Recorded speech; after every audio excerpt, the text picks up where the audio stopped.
വാഹന അപകടം പറ്റി കഴിഞ്ഞാൽ ഇൻഷുറൻസ് കമ്പനിക്കാർ നോക്കിക്കൊള്ളും.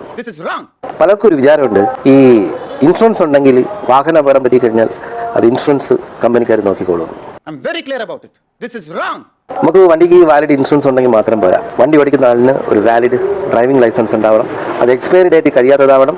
മറ്റു കാരണങ്ങൾ കൊണ്ട് സസ്പെൻഡ് ചെയ്യപ്പെടാത്തതായിരിക്കണം. മദ്യമോ മയക്കുമരുന്നോ അങ്ങനെ ഏതെങ്കിലും സാമാനങ്ങൾ കുത്തിക്കയറ്റിയിട്ടാണ് വണ്ടി ഓടിക്കണമെങ്കിൽ അവിടെ ഇൻഷുറൻസ് കിട്ടൂല.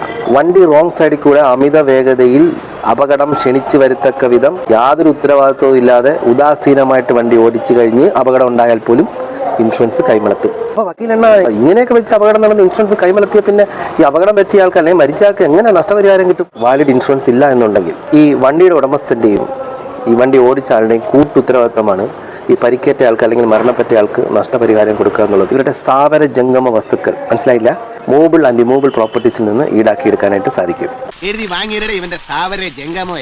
മുമ്പൊക്കെ നമ്മൾ കോടതിയിൽ നഷ്ടപരിഹാരം കൊടുത്തു കഴിഞ്ഞാൽ ഈ ഡ്രൈവറുടെയോ അല്ലെങ്കിൽ വാഹന ഉടമയുടെയോ വസ്തുവകകൾ ഏതെങ്കിലും ഉണ്ടെങ്കിൽ നമ്മൾ കണ്ടുപിടിച്ച് അതിൻ്റെ ഡീറ്റെയിൽസ് കോടതി കൊടുത്താൽ മാത്രമേ വസ്തുവകകൾ ജപ്തി ചെയ്യുമായിരുന്നുള്ളൂ. പക്ഷേ സംഗതികൾ ഇപ്പോൾ കുറച്ചുകൂടി കൂടുതൽ എളുപ്പമായിരിക്കുകയാണ്. അതായത് MACT കോടതികളിൽ നമ്മൾ അപേക്ഷ കൊടുത്താൽ മതി.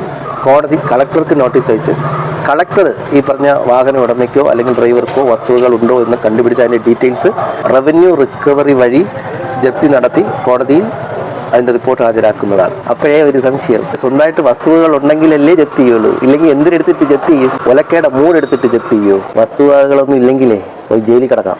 2 ഓലക്കീറോ വെള്ള തുണി എടുത്തോളൂ എന്നെ മൂടാൻ.